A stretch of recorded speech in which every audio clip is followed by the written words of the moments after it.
Niall Donnghaile. Carly was Taoiseach Mama Rinsla and Seanad McLaughlin. I'm going to give Pádraig McLaughlin a minute of my time because I'm very good natured like that. Taoiseach, to fáilte fiú rud agus gur mai get mar dúirt cóglaki as a bhélin agus córa bheith agad linn agus chun éiseach le cura láthair in St Seanad and Shaw and you. Taoiseach, you can probably guess what I'm going to say to you on behalf of the Sinn Féin party, but it's a core of core importance, and I think of core brilliance that this Seanad affords people like me and my colleague Senator Marshall the opportunity to engage with you and colleagues in this House. A core tenet of the Good Friday Agreement states that a person born in the North can identify and, crucially, be accepted as Irish, British or both, and therefore is afforded equal treatment with regard to their rights. After the Good Friday Agreement was signed, the Dublin Government codified in its law recognition of the dual nature of citizenship for people born in the North, thus accepting both nationalities and their responsibilities under the GFA. The British Government did not. For 20 years they have dodged their responsibilities under the Good Friday Agreement, never codifying in law the provisions for Irish citizens born in the North to be accepted as Irish, only that they could be identified as Irish. A subtle difference in words, but a vast difference in practice. Essentially, it means that under British law, Irish citizens born in the North are classified as British citizens by default and are treated under law as British. This is a flagrant violation of the Good Friday Agreement. But until now, until Brexit, it's gone uncorrected. Again, because Irish and British membership of the EU helped it stay camouflaged.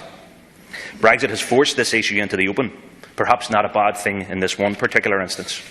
It not only highlights the British disregard for the Good Friday Agreement, but also brings into sharp focus the unequal status of Irish citizens who are born in the North.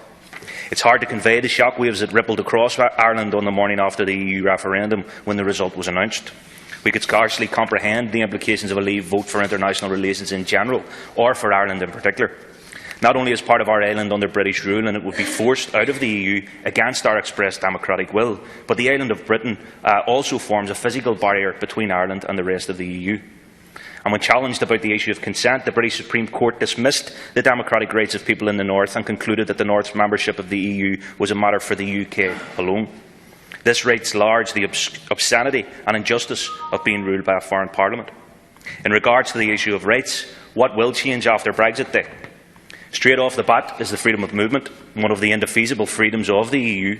Currently, EU citizens have all the rights necessary to visit, live, work and study in other EU member states without being subject to immigration rules. Irish citizens born in the North will by extension hold EU citizenship, which means they'll still have the freedom to move to the EU.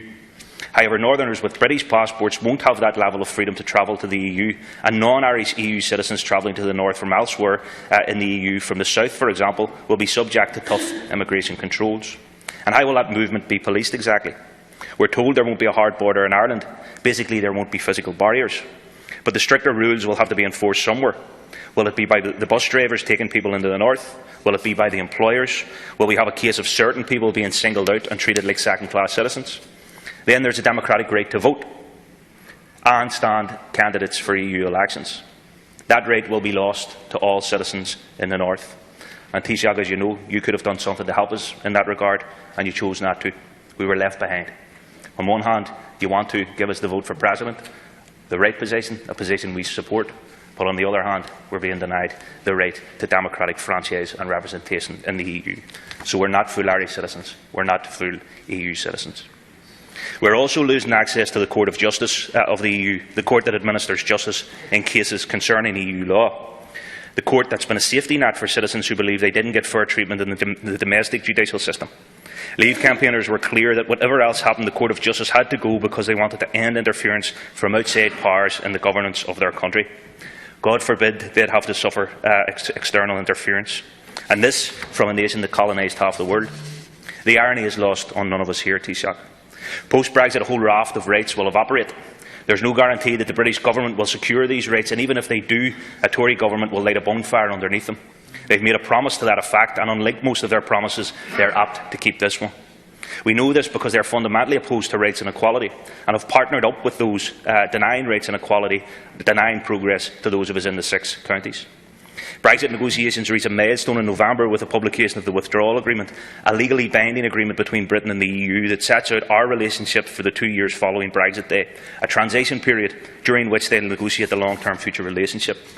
The withdrawal agreement contains a substantial section dedicated to citizen and other rights, specifically specifying exactly those rights that will be available to EU citizens living in Britain after Brexit. According to the agreement, EU citizens living in Britain will be able to apply for something called settled status in order to retain their EU rights. Lo and behold, the latest position from the British Government is that Irish citizens born in the North won't be entitled to apply for settled status under the withdrawal agreement. Why? Because according to the Home Office, Irish citizens born in the North are actually British citizens, so there is no need to apply for settled status, and by extension, this excludes them from retaining any EU rights available under the withdrawal agreement. This will make them the only category of EU citizens not eligible for settled status. Another denial of rights that brings us back to an earlier point about the British being derelict in their duty to uphold the Good Friday Agreement. I have a very short period of time, and while there's still a whole lot more to say, Taoiseach, the reason we face these problems, these anomalies, is because we aren't yet the republic envisaged by our forebears. We aren't yet the republic declared in 1916, endorsed in 1918 and asserted in 1919, an event we all gathered to commemorate and exult just a few months ago. The lifelong dream, as you put it in your address, is not yet realised. So now is the time to prepare, to plan, to engage, to use this Seanad, this institution, to plan for new constitutional horizons. Now is the time to realise a real republic, and now is the time for Irish unity. Gurmaigad.